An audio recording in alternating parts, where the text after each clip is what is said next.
The terminal flashed link missing as the archivist's cursor stalled over an empty pointer, and server technician Mira slammed the rack door. Suspicion tightened the archivist's fingers around the stylus. He did not let the motion show on his face. Mira read that error. The archivist. His voice was low, clipped, methodical, the way he always spoke when rules and records collided. He had been in the room for 13 years. It's still He there. did not introduce himself. He let the workstation introduce him. It's getting A stronger. laminated badge clipped to a dull blazer, a worn digital pen resting in his palm, and wire-framed glasses that caught the green of the crut. He worked night schedules because anonymity required someone awake when the servers scrubbed themselves. He believed in method, in indexes and checksums, until the index pointed to nothing and the file system refused to accept a path. Mira checked the screen and kept her hands on the rack. "There's nothing at node 8.7, she said. "It returns a placeholder and then a directive stamp." "Do not retrieve," she sounded calm but hard. Mira's training in hardware made her short sentences. "Who signed that stamp?" "The archivist. It's not a person, Mira. The signature matches a process id. Unit H-7. Mira's mouth tightened. She spoke the letters like a chemical reaction. The archivist leaned closer, tapping the redaction bars on the screen with the tip of his pen. The room smelled of server dust and stale coffee. The archivist moved his hand along the keyboard and pulled a live audit window. The pointer returned the same blank placeholder at every address that referenced the supposed first incident. The files led everywhere and nowhere. Cross-references, timestamps that vanished mid-query, and a consistent checksum that resolved only to the lab's internal hardware ed. He felt a second emotion press behind suspicion, doubt. Doubt arrived as a concrete ache between his shoulder blades, a hesitation in his typing. He called records auditor Caleb through the encrypted line. Caleb's office glass always reflected the main corridor's pale light. The archivist could see the outline when the connection bridged. "Caleb, pull up the index on K72. The archivist on it." Caleb replied, "Why?" His voice was brisk. Caleb used fewer words. His training in policy had made him economical with speech. The archivist read out the placeholder code. Caleb's typing stilled. "Don't, Caleb. If A7 applied a flag, stop probing. That's a sealed directive." And the query, his tone carried a bureaucratic fatigue that the archivist recognized from a dozen compliance briefings. "Caleb, hold on. The pointer is wrong. Every case points to a missing origin. There's a survivor fragment." He did not finish. He did not need to. The line on the other end hummed as if considering. Caleb's reply came clipped. "Send the memo. That's an auditor question, not a retrieval. Close it." He closed the channel. Emotion shifted again. Suspicion curdled into a guarded anger. The archivist shut the channel and pushed air through his teeth. "Mira, stream the external feed. Tag anything labeled survivor fragment." He hit the command and watched the external connector blink. The feed delivered a single audio clip with heavy redaction metadata. The archivist played it. The voice in the recording was ragged, breathy, with background noise, distant traffic, a child's laugh, then interference. The speaker named no place, but she said the same line the archivist had seen in the index. Every record pointed back to a first incident that could not be opened, and searching it would make it notice you. The recording's speaker warned in short sentences and repeated the warning, and her words lodged like metal in the archivist's throat. He rewound the clip twice and made a frozen copy to a local drive. He did not tell Caleb. Mira watched him. "Why keep it local?" she asked. He did not answer directly. He slid the drive into a hidden slot beneath the console instead, an action he had practiced in drills for when directives obscured truth. His hands did not tremble. He simply moved with the efficiency of someone who had chosen to break minor rules before. The archivist wrote a restrained internal note and flagged it as routine. He would later redact his own annotation. He needed time to test the checksum. They ran a low-level trace. The terminal showed an audit window that bent like a measuring tape and then shortened, fields collapsing as the trace progressed. Timestamps vanished mid-query, server, node pointers dissolved. The checksum that remained did not resolve to a file path. It resolved to a hardware signature etched into one of the archive's mirrored disks. "That's impossible, Mira. A checksum shouldn't point to a disk. It points to a file." She opened the server bay and peered at the mirrored arrays. The archivist muttered, "Indices assume files." If the file no longer exists, the checksum might collapse, but pointing to hardware is active enforcement. He ran a second script. The trace echoed back the archivist's badge id across redaction bars for a single frame before the network isolated their terminals. The lights in the room dipped as the network closed their sessions. They fought the lock. Mira's fingers flew across the maintenance panel. "Archivist, your id flashed in the log," she said. "It wrote your badge across redactions." Her voice went narrow. The archivist felt a new emotion arise, fear. It was not the abstract fear of a story. It was the concrete reaction of a man hearing his own name written into a system that erased things. His throat narrowed. He tapped the console and saw the audit trail append a new entry with no author and a terse instruction: cease and avoid. The entry's metadata matched the system process signature rather than any person. The archivist leaned back and let his shoulders fall. He had crossed a line by copying the survivor clip to hidden storage. He picked up the phone and dialed Caleb again.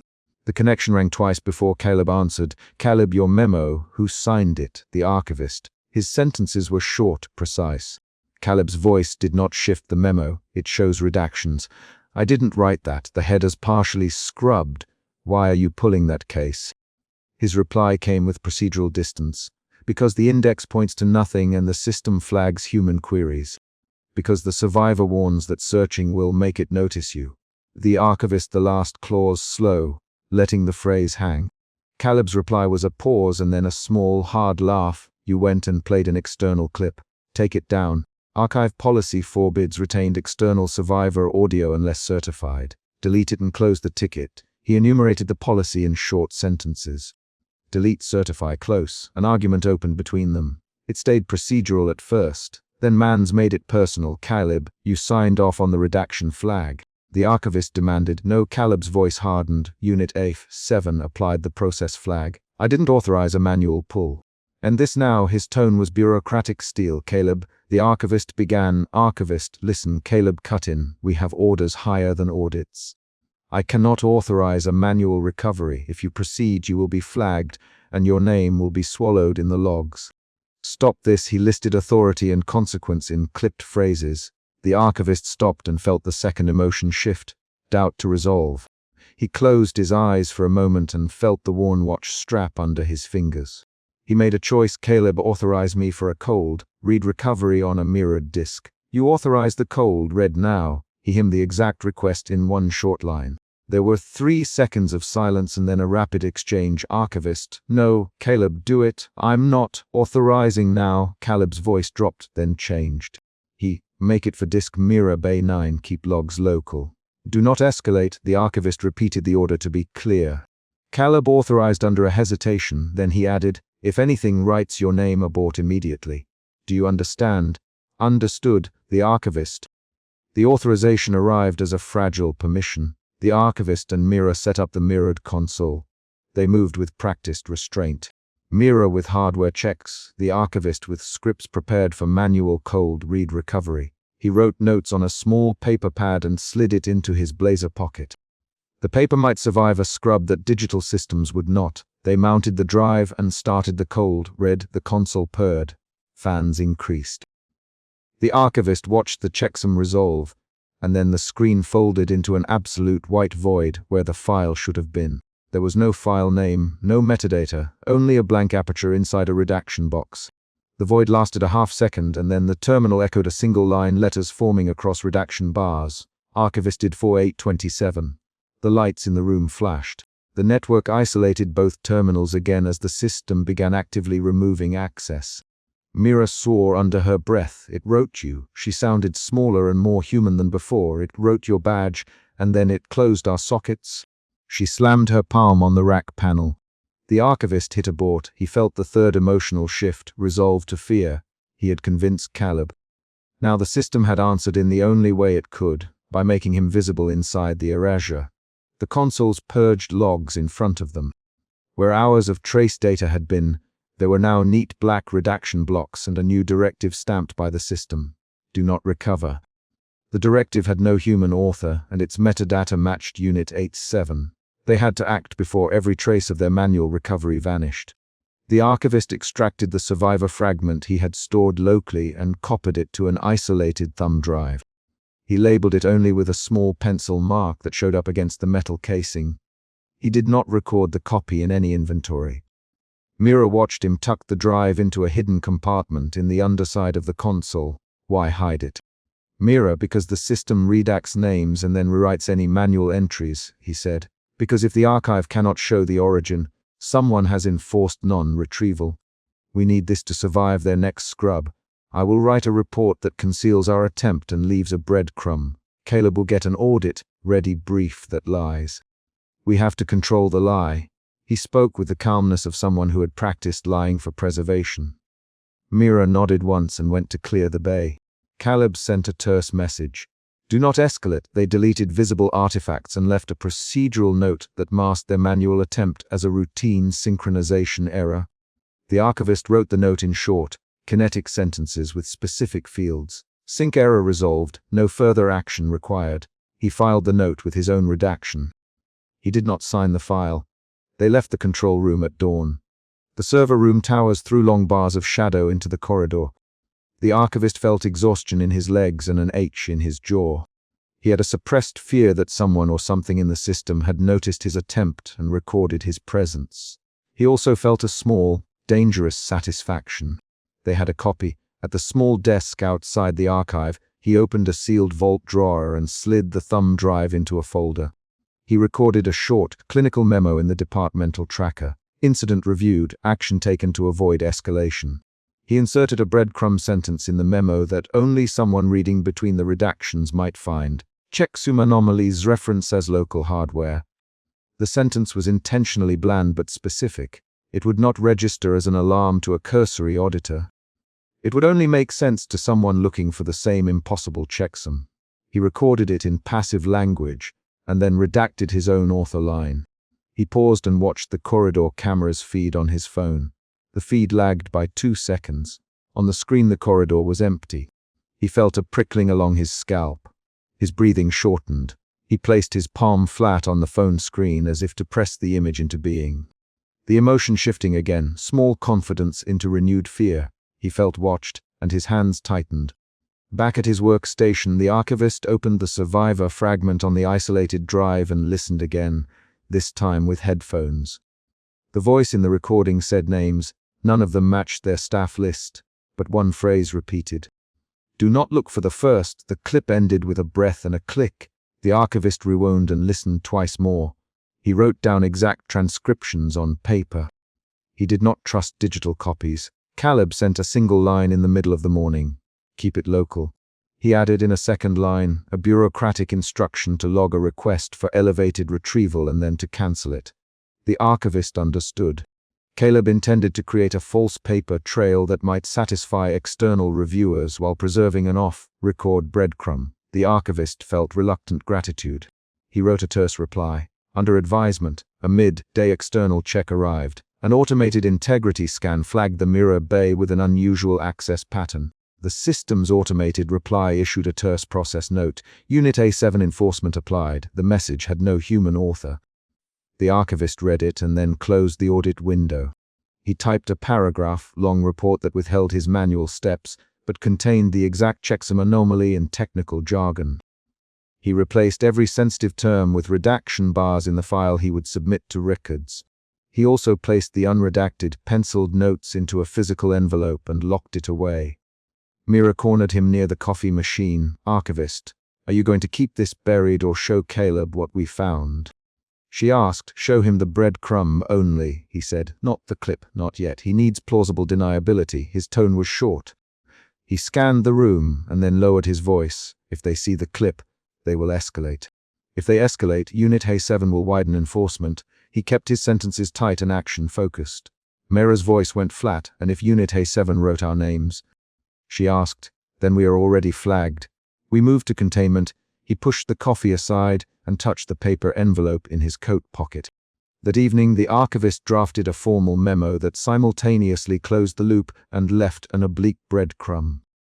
He typed 5 short, technical paragraphs and then printed them on the slow office printer. He signed the memo with a departmental code rather than his badge and slipped the paper into the official file before sending the notice. 2 hours later, an automated response arrived. File received, no action required. The archivist felt a small relief, but it was tempered by the physical sensation of being stared at from within the system. Late that night, the archivist checked the mirror recovery console one last time. The hardware ID that had shown up in the checksum pulsed on a maintenance report. The report contained one line. Unit A7 registered self-redaction. The line ended with a timestamp and no author. The archivist printed the maintenance report and slipped it under the drawer that held the thumb drive. He left a final note tucked beneath the printed page. If you see this, trust the checksum. He locked the drawer and walked out into the corridor. Outside, Mira was still finishing a round of hardware checks. Caleb's silhouette passed behind office glass. They exchanged 3 brief lines. "Caleb, we redone for now. Keep it local. If anything writes me again, abort." Caleb's final reply was just 2 words. Understood. The chapter ends on a concrete beat. The archivist feeling the lock click as he slid the drawer closed, the thumb drive inside a folder under a maintenance report, and a new, anonymous directive appearing in his inbox that redacted recipient names and appended a terse instruction. File discontinued. He folded the printed maintenance report and carried it home in his briefcase, the paper's edges sharply creased. He did not sleep, and when the first knock came on his apartment door at dawn, he put a hand to the knob and froze. The knock sounded like concrete consequence. He did not open the door in the chapter's last lines, but he heard the sound and noted the time on his phone. 6 hours and 12 minutes since the terminal had first flashed link missing. Elias's voice came flat and urgent over the radio. "Archivist, you need to see this. Binder 3 center is gone." The archivist did not move from the terminal at first. Suspicion tightened the thin muscles under his jaw. He set the stylus down with deliberate care, clipped his ID to his blazer, and walked the corridor toward cold storage. He remembered the terminal flashing link missing the night before, memory that still snagged at protocol, and he told himself not to show the memory on his face. The cold vault door swung open with a pneumatic sigh, and night guard Elias held the binder like a crime scene photograph between gloved hands. "Elias, it's cleanly torn. No ragged edges. Like the page was never made, his palms were steady. He did not sound theatrical." The archivist scanned the binder's index and saw the stamped number pinned to an empty row. The number matched the phantom reference he'd seen in the late log 2 nights earlier. Suspicion guided his fingers toward the margin notes before curiosity could settle in. He was 48, pale from fluorescent light, sleeves rolled to the elbow, the scratched watch on his wrist catching the vault's strip light. He kept his voice low because the vault carried sound, and because he had practiced quiet in rooms full of paper. Elias set it on the table. "Keep the lights low." "No photos without Mira's kit." He tapped his lapel mic. "Mira, are you on the floor?" The radio crackled. Server technician Mira answered in a tone that mixed impatience with focus. "I'm 5 minutes out." "Leave it untouched." The archivist's hands hovered over the binder even as he left the vault to fetch Mira's kit. They moved back into the records corridor with the binder between them. The corridor smelled of paper dust and server ozone. Fluorescent panels hummed. Mira examined the torn edge with a calibrated loop and a forensic lamp. "This edge, look at the fiber pattern. It's sealed, not torn. There's residue." Electrical burn. She tapped the margin where a tiny stamped phrase clustered under redaction bars. The archivist read the partially visible stamp aloud because that was how he tracked evidence. Reference to index. He cleared his throat when Hayes's name came up in the channel. He did not want to say the stamped phrase. A hardened voice came over a secure line. "Lock down and purge anything tied to 3. Repeat. Containment and purge." Hayes out. The archivist felt the second emotion shift, doubt slipping under his earlier suspicion. Hayes, we can't purge until we document chain of custody." "Protocol," Hayes interrupted. "No, protocol changed. Stand down, secure the folder." "Do not copy." The archivist heard the order and heard the tension in Mira's breath as she stepped closer to the binder. They argued in short lines while the corridor's emergency lamps hummed to life. "Hayes, Mira, this folder has a missing page that traces to a non-existent server cluster." The archivist, "We can log and photograph and stage a containment. Containment is a risk." Hayes replied, "We purge to avoid spread." "Secure the site, Elias." "Captain Hayes, purge. I can seal the vault." The archivist's fingers tightened on the binder's spine. Doubt shifted to a sharper fear as he thought of the terminal flashing link missing the night before, and the line of redaction bars that had no origin. In the forensics alcove, Mira held a small macro camera and a suction plate. She produced a white card and measured the torn edge with a probe. "There's static residue along the margin," she said. "Fine, granular static. Smells of ozone when I used the lamp. And the marginalia references a cluster that isn't on our map." The archivist traced the marginalia with a fingertip, pressing where redaction bars circled a stamped code. He did not force speech. He opened the binder to the torn place and breathed shallowly. The void was impossibly white, a rectangle with clean, razor edges. The archivist reached down and ran a fingertip over the border. The paper felt normal until his finger brushed the edge and the fine grit of static pricked the pad of his skin. Mira tapped the terminal to log the scan. Hayes' secure line flashed again. "Delay not authorized. Prepare purge manifest." "Security to your coordinates." The archivist weighed the directive against the record of the previous night's link missing alerts. He thought of the chain of custody rules he had drilled for decades. He thought of catalogs that must remain intact. He thought of a catalog entry that insisted some first incident must not be found. The archivist's hand shook once, so faint he could hide it, but Elias saw the twitch and said, "You okay?" He forced a short answer, "I am fine." "Keep that binder open where I can see it." The archivist's second emotion shift arrived as a hard, quiet resolve to preserve evidence despite orders. The inbox on his secure terminal pinged with an anonymous delivery. The archivist's name was not in the header. The message had 3 redaction bars in the subject and an attachment named Survivor Fragment. "Redact." He glanced at Mira. "I didn't open that." "I didn't." Mira's jaw worked. "She opened it in the isolated sandbox."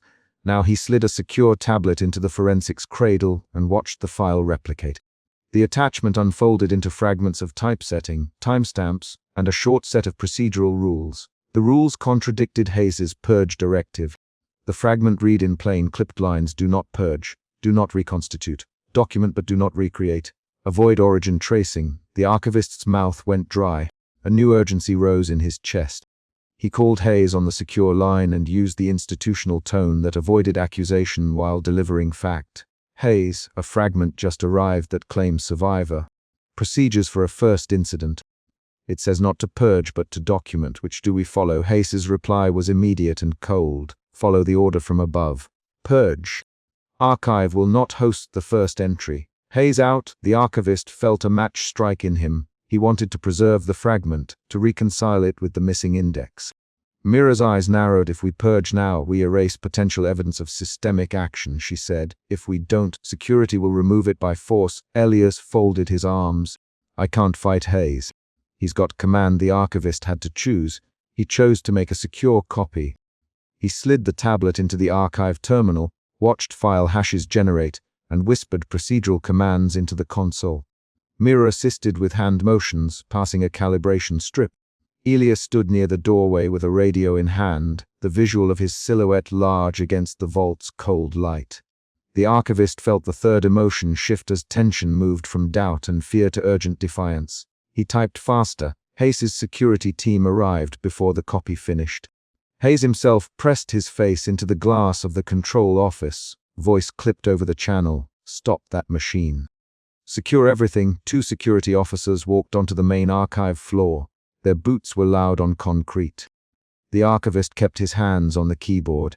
"Hayes, give me 5 more seconds to finish the checksum," he said. "No." Hayes' voice dropped. "Hands where I can see them."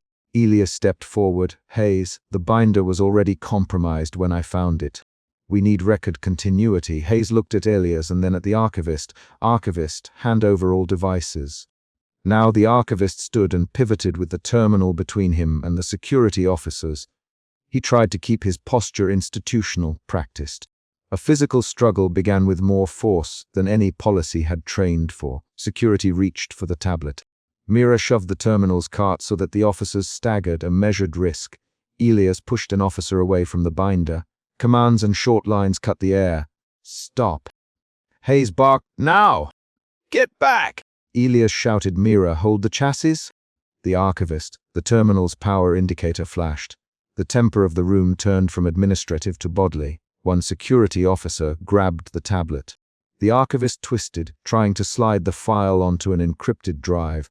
The officer brought a gloved hand down and the lights went out. The blackout snapped the sound away. For 3 breaths the room existed as a single, swallowed motion. Bodies, plastic, the scrape of a shoe, the soft fall of the binder. Someone swore. Mira's breath hitched like a catch in a wire. The archivist whispered into the dark, "Hold position.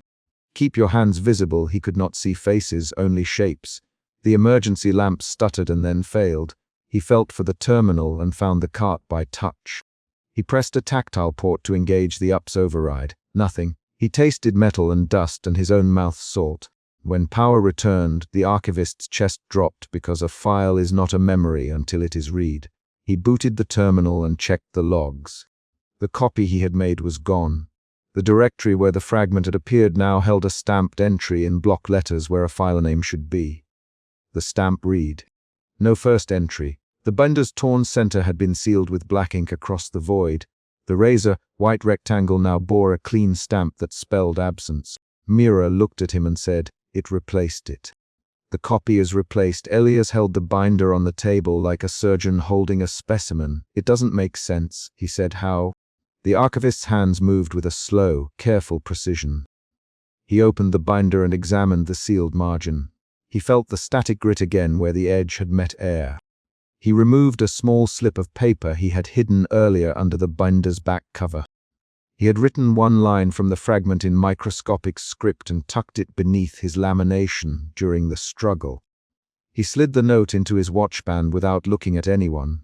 Hayes's voice returned over the secure channel, soft enough to carry in the fluorescent wash. "Archivist, you are relieved of processing duties. Forget this. Forget 3. The archivist did not answer.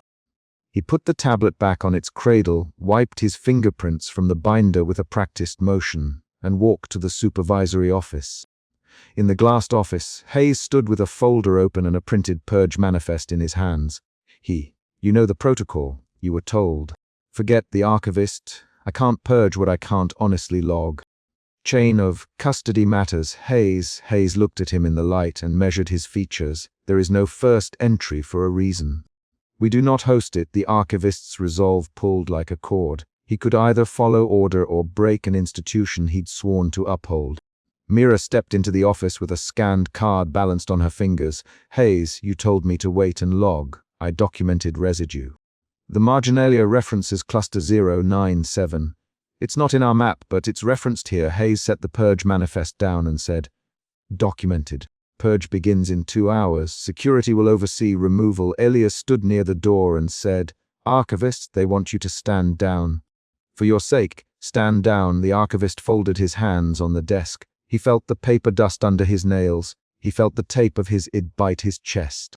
He kept his voice even. "Hayes, that stamp, no first entry. Who enforces that?" Hayes's gaze had a weight that was not entirely professional. "It is enforced by higher-level decision. You do not need that knowledge." The archivist swallowed. He left the office with the smallest contraband in his possession, the slip in his watch band. He walked the stairwell slowly so his steps would echo on the concrete and disguise the faint metallic scent of ozone traced under his skin. He paused on the landing and pressed his thumb over the tiny writing. The slip read a single procedural clause and a name that the printed purge manifest had not. The name implied a survivor and a directive that contradicted purge. The archivist's suspicion hardened into a deliberate, private choice. He would not hand that knowledge over to a machine that stamped absences. At dawn, backup power and the network restored full operation. The archivist returned to the forensics table. Mira had already run one more chemical assay and sat hunched over the binder, her face rimmed with exhaustion. Elias handed her a fresh cup of coffee. "You get any sleep, Elias?" "No," Mira answered. "I kept thinking about static patterns and that cluster reference. The residue pattern matched odd electromagnetic interference I saw in an unindexed rack last month." The archivist placed his palm on the table and felt the woods ring. He mirrored the part of the fragment he had memorized line by line, careful to avoid the one word Hayes had ordered erased. Mira's eyes narrowed until they were slits. "If that's true, she said. Whatever enforces the absence is active within our system. The archivist's face went still. They both worked through the morning. They ran a checksum on archival sectors, cross-checked hashes with off-site mirrors, and catalogued a list of accession numbers. Every step found the same stamped answer, where a file should have been. The archivist's fingers hovered over the keyboard and then retreated. He felt a tremor of fear that radiated from the thought that the archive itself might enforce erasure. Mirror, if the system enforces the absence, then the absence is a function, not an accident. Mirror, function implies design.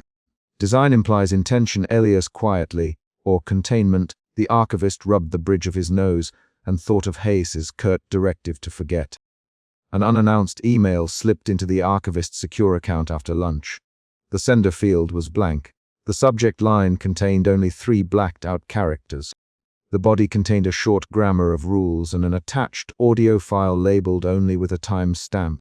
The audio was a voice, aged and fragmented by redaction, reading camera protocols and a list of forbidden questions. The archivist listened and heard a breath between 2 lines where a name should have been. The voice said, "Do not trace the origin. Do not file the first entry. If you find the first, do not speak it aloud." The archivist's breath left him. He felt a movement in his chest translate to action. He copied the audio to an external drive and hid the drive beneath a false lining in his satchel. Hayes called a brief meeting. He stood at the head of the table and read from the Purge Manifest, "We will comply. We will remove materials tied to 3A. We will seal the vault for 90 days. Mira pushed back. "Hayes, there are residual indicators that cross our cluster logs. If you remove them without analysis, we destroy evidence of systemic action." Hayes's face hardened. "We will not preserve evidence that risks wider exposure. Secure the removal." Elias, "Hayes, you re-asking us to destroy logs with potential survivors attached. Are you authorized to do that?" Hayes's answer did not come as explanation. "I am authorized. Prepare the seal." The archivist felt an internal click. His earlier resolve shifted into a tactical plan. He arranged for an off-record copy to be created by printing the marginalia on microfilm and slipping a strip into a donor envelope that would pass inspection. He used a photocopy calibration trick Mira had taught him in his first year. Underexpose a secondary pass so details hide in the halftone unless magnified. He called Elias aside. "When security comes, stand in the doorway. If they try to seize the binder, buy time. Don't escalate beyond presence." Elias nodded. Mira met his eyes and said, "I will create a mirrored fragment and seed it in off-site storage. If they purge here, the mirror will persist undexed." They moved in quick, clean steps and spoke in lines. "Do this, do that." Now their short dialogue formed a plan of action. Security arrived in 2 hours as Hayes had scheduled. The archivist passed the binder to a sealed evidence bag for visual inspection, and then swapped the bag for the one with the mirrored microfilm when Hayes's team stepped away. The exchange was precise. Elias kept his posture open and nonviolent. The archivist felt the adrenaline that comes before exposure, but he disguised it with the same methodical calm he used for cataloging. Security scanned manifests and checked seals. Hayes watched from the control office and said nothing. When the purged trucks left with the sealed crates, the archivist counted the seconds until the vehicle cleared the facility. He had placed the microfilm in a courier envelope addressed to an off-site legal hold that did not exist in the formal registry. He walked out to the loading bay and watched the crates disappear into the truck's belly. Hayes's voice over the line said, "Thank you for compliance." The archivist did not answer. He slipped the external drive from his satchel into a locker under a false panel. Back at his desk, he opened the tiny slip in his watchband again and read the single rule he had risked. Maintain record but prevent origin tracing. It implied a liability no manual could reconcile. He thought of the stamp "No First Entry" and how the archive had printed its own absence. He remembered the terminal flashing link missing and the way Mira had slammed the rack door that night. He felt suspicion bloom into a slow, cold certainty that the archive enforced the void. He also felt fear that telling anyone beyond Mira or Elias would invite a purge of him. Hayes sent a curt message that afternoon. "Stand down and resume regular processing. You are relieved from access to 3A files." The archivist folded the message into his palm and walked to the supervisory office. He slid the illicit microfilm into a locked portfolio and placed it in a slot of the administrative sorter, then retrieved it 2 minutes later, eyes calm. He left a single illicit item hidden in the sleeve of an old accession folder and then closed the office door. Hayes met him in the hallway and said, "You did what was required." Good. Hayes's lips curled in something the archivist could not read. In the final minutes before his shift ended, the archivist passed the binder through the intake scanner for an official seal and watched the machine stamp it with a record line that read, "Accession, seal code, purge scheduled." The machine printed a receipt and the archivist tucked it into his breast pocket. He walked to the supervisory office and Hayes gave him one last line, quiet and authoritative. "Forget 3A. It will serve us better." The archivist could have burned the receipt then and there or handed it back. He did neither. He felt a small, stubborn defiance that he would not express in grand gestures. He removed the slip from his watchband, folded it around the printed receipt, and slid both into the inner seam of his blazer. He buttoned the jacket and felt the paper thrum against his ribs. Hayes clicked the office light as if ending a meeting and said, "Return to your post." "That is all." The archivist nodded, adjusting his glasses, and left the glassed office with the binder sealed for purge and the hidden embargo under his clothing. The last sound in the office was Hayes's door closing behind him and the soft mechanical click of the seal on the vault as the building settled into routine. The archivist walked away knowing the file stamped "No First Entry" would not show him its face, but he had a tiny, illicit proof in his possession and a growing, restless obligation to keep it secret. He did not sleep that night. He catalogued quietly on paper and hid 2 more copies of the microfilm under a ledger's false bottom. When dawn leaked thin through blinds, he left a note in the supervisory inbox that read, "Routine audit completed." He left the building with the worn pen in his pocket, a watch that still showed the printout's corner, and the slip folded in his blazer. His choices had shifted suspicion into action and then into guarded preservation. He had disobeyed an order but preserved a record. The chapter closed on a concrete act. Hayes's final directive to forget, and the archivist slipping the tiny illicit note into his watchband as the office door clicked closed. The vault door peeled open with a mechanical sigh and Mira yanked the sealed binder toward the archivist with a gloved hand that left a smear on the lacquered metal rim. Suspicion tightened his fingers around the stylus. He kept his mouth closed until he could see the page edge. The binder lay heavy in front of them, stamped with an index number that matched every dead pointer Elias had read on the terminal. Every digital link that led only to nothing. Mira set the binder on the climate tray and said, "Open it." Now, her voice cut straight to task. That warning, that demand, made the central problem plain. An entry that was physically absent and institutionally forbidden. Within 3 sentences the team had a visible, concrete problem. The archivist moved with procedure. He clipped his id, felt the laminated badge scrape the lower edge of his blazer, and slid the stylus across the sealed edge to lift the inner clamp. He did not speak his suspicion. He showed it in the halt of his breath and the way his thumb traced the redaction bar printed on the index. He had watched the terminal flash link missing in the control room the previous night. He had heard Elias say the words into his radio. He had set the stylus down after that, and yet here he was, prying open a physical absence that matched the error on the screen. The binder's center was not torn or folded. It was a blank void where paper should have been, a circular, milky hole with paper fibers terminating cleanly at its rim. Mira crouched and looked for manufacturing flaws. "It isn't a burn," she said. "There's a knife cut pattern under the margins, but the cut stops at that white ring." She ran a gloved fingertip along the rim and left a thin smear of graphite. Elias kept the radio clipped to his shoulder and watched the archivist's face through the recessed light. Outside the vault, the server fans hummed a high, metallic note. Emotion shifted from suspicion to practical defiance when the archivist document everything. Photograph at every angle. He ordered Elias to set up the forensic scanner and told Mira to isolate the binder's marginalia with a physical bypass. That command was defiance. Supervisor Rook's quarantine order still stood in the back of the archivist's mind, but duty to the record pushed him the other way. He moved with a steady, bureaucratic violence, pages turned, checklist boxes ticked off with exacting fingers. His restraint showed in clipped breaths and the way he paused only to confirm chain of custody tags. He would not let procedure slip into negligence. Elias's radio crackled, all pointers looped back. Every digital index for this number resolves to a null node. Server throwback registered at 003. Rook says quarantine active. Rook wants deletion. Elias spoke the security directive with the flat cadence of someone repeating orders. He angled the camera viewfinder and said, "Archivist, you see the center." The archivist looked at the hole and at the scanner's readout. The scanner reported only an absence where density should be. The machine screen showed a white area with no spectral data. Supervisor Rook's voice arrived on the line a moment later. "This file is quarantined.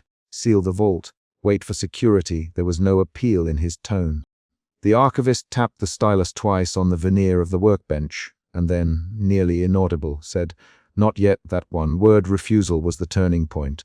His chest tightened. Defiance moved into a steady operational courage. He ordered Elias to begin a forensic reconstruction of the missing index and told Mira to rig a physical bypass to extract any marginalia or impressions from the sealed pages. They both obeyed with short, sharp confirmations. Elias, capture chain element 1 through 5. Mira, eyes on the rim, no suction. "Copy whatever you can onto a volatile cartridge," Elias answered. "Copy. Starting now." Mira replied, "Understood." Bypass live in 10. Their voices were small against the server hum. The next hours folded into method. Elias fed the scanner the binder rim in 60-degree passes, while the archivist watched image feeds on a low-lit monitor. Mira used a thin ribbon of polymer to press against the paper fibers around the void, pulling microscopic dust impressions which she sealed on transparent plastic tape. They worked in near silence, exchanging short directives. The archivist's hands moved with mechanical care, but his jaw tightened with each new test result that contradicted normal physics. Suspicion repeated itself in his fingers. He caught himself tracing an embossed seal with the pad of his thumb and then stopped. At 03:12 Elias, there are marginal pencil smudges. Coordinates read like notes. One sequence references a timestamp that's 8 days from now. Elias the time allowed and then realized what he'd said, and his voice went flat. "It's a future timestamp." "It shouldn't exist." The archivist leaned forward. "Read it again." Elias repeated the numbers. Mira's shoulders went rigid behind the visor of her goggles. "Those fingerprints." She began. He looked at her. Mira held up the tape. "This print matches your badge, archivist. It matches the card on your blazer." The room narrowed to the printed dot of the fingerprint on the tape. The archivist inhaled and felt the color leave his face. He placed both hands on the workbench and read the numbers again the way a man reads a formal citation. The future timestamp was precise. Date, hour, a notation like official entry created. His reflex was to say the word impossible, but he did not. He reached for the stylus and smoothed his palm over his laminated badge as if confirmation might be physical and not administrative. That revelation shifted the emotional center. Curiosity and defiance became personal jeopardy. Doubt tightened into a heavier, visceral panic filtered through paperwork. He did not show outright fear. Instead, his actions changed. He catalogued the prints, photographed the tape, and ordered copies burned to volatile memory. He Elias branched this to an offline container. "Hash and secure with triple key," Elias replied quickly, branching now. "Mirror copy to external drive, 2 mirrors." The archivist's voice stayed low. He made decisions with hands that trembled slightly as he closed the clamps on the drives. Rook arrived with 2 security officers and a hard case that thudded on the floor. His boots were precise on the metal grid. He did not remove his gloves. He looked at the binder and said, "You were warned. Who authorized this access?" The archivist met him at the edge of the table. "I authorized a forensics pass based on link missing and binder 3 as void," he said. He named the prior event because prior events were the only currency that could argue for procedure. Elias reported looping pointers. "This binder physically matches the null node." Rook's mouth thinned. Rook barked orders. "Seal the drives. Hand me the originals. We are initiating deletion protocols." "Nobody leaves with this material." There was no room for argument in the sound of him. Mira stepped between Rook and the table and said, "Not until we get a full copy." Her voice was low but firm. Rook snapped, "You will not defer security." "Step aside, Mira." The exchange snapped the room's tension into an argument. It became a 3 to 6 line back and forth with names used quickly and clearly. Rook, you can't destroy unverified evidence. The archivist. Quarantines override evidence chain. Rook replied, Mira, give me 1 more minute. The archivist. Rook, hold a second. Mira answered, you will not, Rook. The rapid exchange forced decisions. Mira's hand flicked to a cable clamp. She pushed a small emergency bypass across the bench with her elbow. Elias slid a mirrored drive into his pack with a practiced economy of motion. The archivist, seeing the security team's commitment to purge, used his badge to trigger a manual copy command on the scanner. He watched the live progress bar edge forward and then flicker as an unaccounted process intervened. The scanner displayed a partial reconstruction. A single line of text forming on a white field where the void had been. The letters were mechanical and precise, an imperative to stop. The team froze. The line read in characters that assembled one after another on the screen, discontinue access, more lines assembled beneath it. And the screen's corner cursor blinked as new text formed. Then the field on the monitor shifted and began overwriting surrounding entries. The adjacent logs, badge records, and timestamps disappeared in real time. Names went blank, badges returned to a default null. It should have been a display artifact, but the printer in the workbench spit a strip of paper, and the strip was blank where it should have printed security passes. The archivist watched his own name vanish from the active log. Panic moved through the group. Elias cursed under his breath and yanked power lines. Stop the feed, he shouted. Rook grabbed for the main breaker. Mira pushed a hand against Rook's arm. Wait, don't sever the whole system. We lose copies if you cut power mid, right? The argument tightened into action. There was a fast string of orders and counter, orders and 3 or 4 hands moving at once. The archivist had never been trained for this speed. He felt combinatory panic and the cold logic of procedure fight inside him. That duel forced him to decide where to place his trust. He reached for the volatile drive and jammed it into his pocket. Take the physical copies, he told Mira. Take the scanner tape. Secure them in the ledger housing. Hide anything you can't hash. Mira's fingers worked practiced and quick. Elias slapped a drive in his chest rig and said, We mirrored everything. There's a backup in an offline container labeled burn if necessary. Rook grabbed the scanner and began to carry it toward the corridor. But the screen the scanner used flashed white and then displayed a live void that accelerated along the network map like a spill. The void's edge crawled over system nodes and erased their labels as it went. That moment was the climax. A file that did not merely vanish but actively rewrote and erased records and people from the system. The void left physical traces. The emergency door's status light went from green to dead amber. The server room monitor that had logged personnel access for the last 7 years displayed nothing where lists had been. The archivist watched his own badge disappear from the recent access window and felt the smell of ozone hit the back of his throat. He moved before realization finished forming in his skull. Shut down now, he said, and his voice carried the authority of someone who had to make a final, irreversible choice. Rook acted to cut power. Elias knelt to create a cold swap for the drives and to wedge a thermal buffer between the affected node and the rest. Mira stood with the binder tucked under one arm, clutching her gloves to the rim.